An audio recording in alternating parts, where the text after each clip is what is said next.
So you want some passive income, do you? You want to know if it even exists? Come on, I'm going to tell you all about it. So, passive income.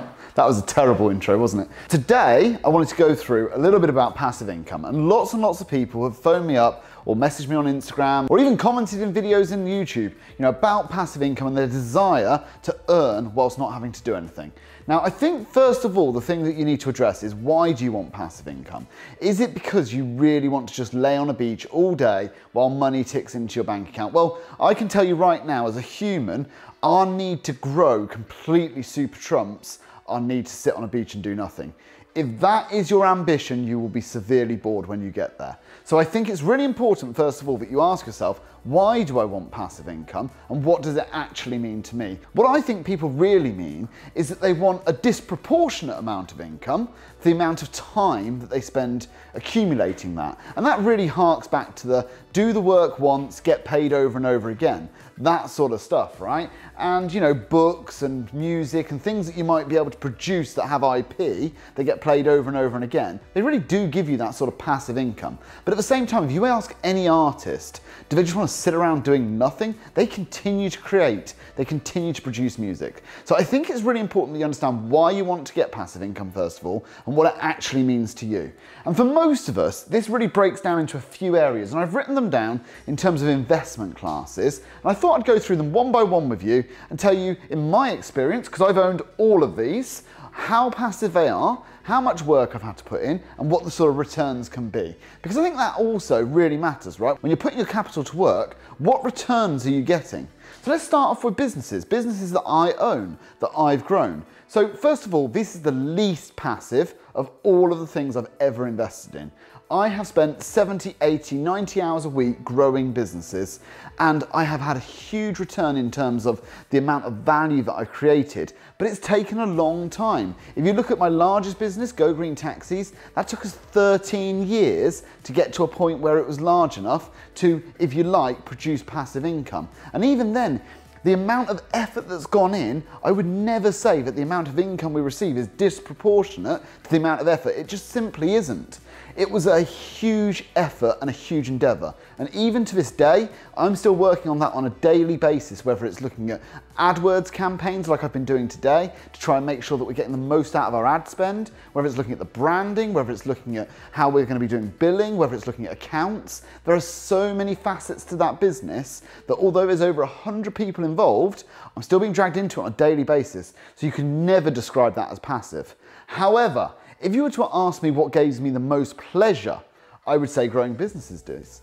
And this is where I hark back to the point of, why do you want passive income? Because actually the sense of achievement in growing that business, both for myself and my staff and people that are involved in it, everybody gets a sense of achievement when we achieve goals. So I think as humans, we like to grow, we like to achieve, we like to become more, don't we? So for me, growing businesses is a really tangible way of getting all of those feelings and all of those benefits. So I wouldn't change it for the world, but is it passive? No way.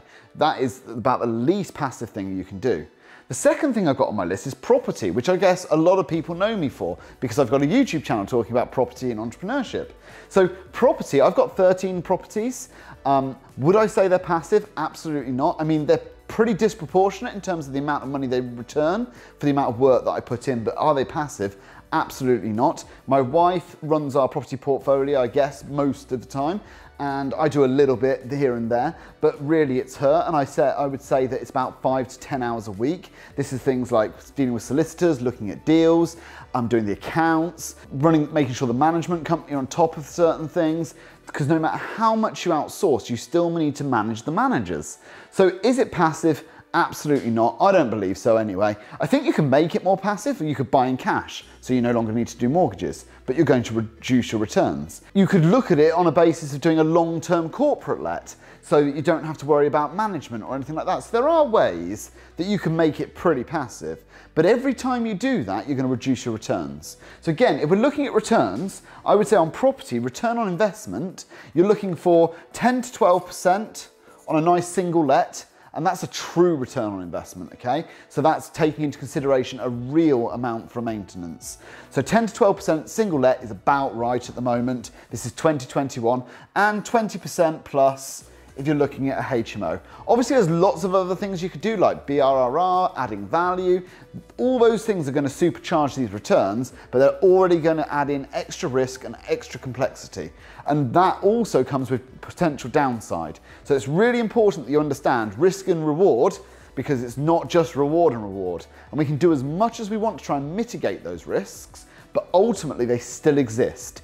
If you embark on a building project and for whatever reason it goes over budget, it's still a risk that can happen. And whether or not you budgeted for that is irrelevant. If the building contractor goes bust, it's a risk that can happen. There's lots of things that can happen when you pull down some wallpaper and you discover all the plaster's blown. You pull off the plaster, you discover there's big cracks in the structure. There's lots of things that can happen. And this is, again, risk and reward. So it's really important you understand about that.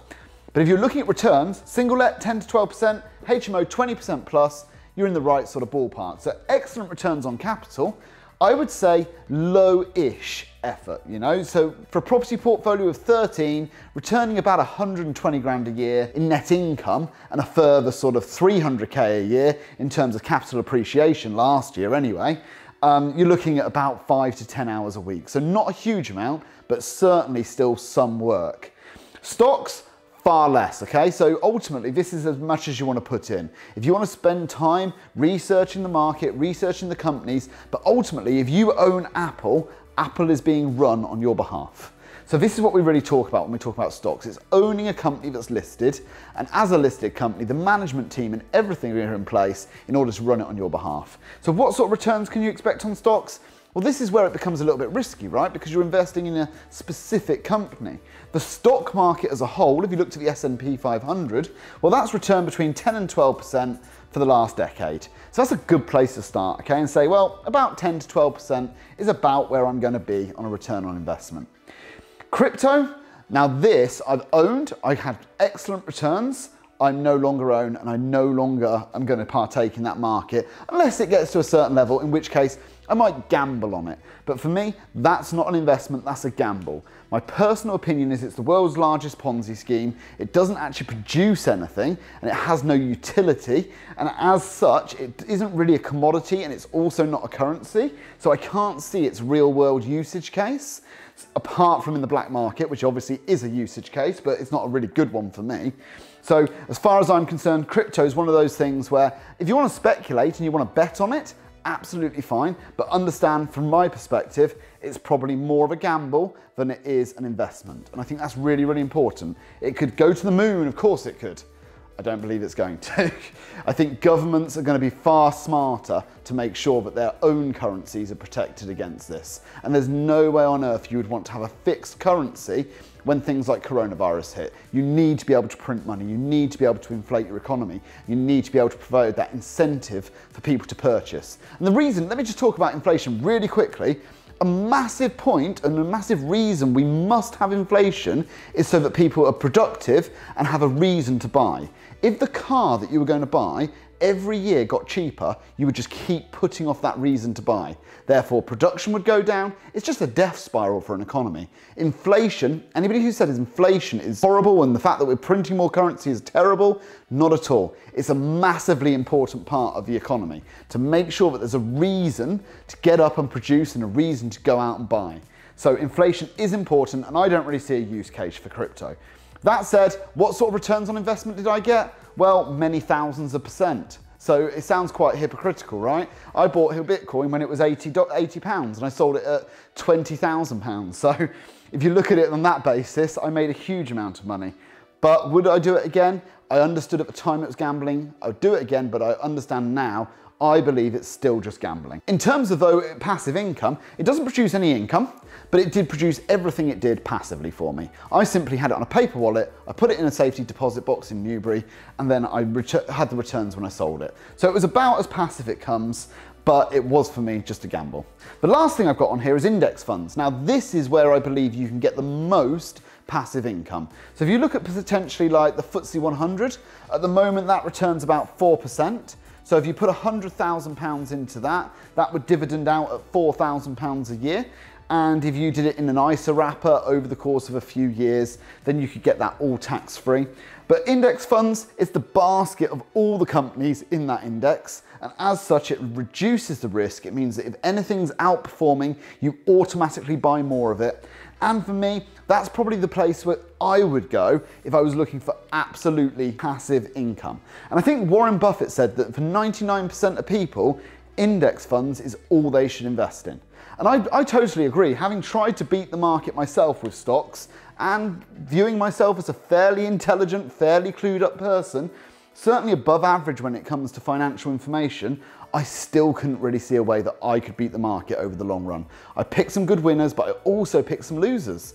And ultimately, they've proven over and over again that everybody returns to the mean. So I think, for example, I would go for index funds, and I do.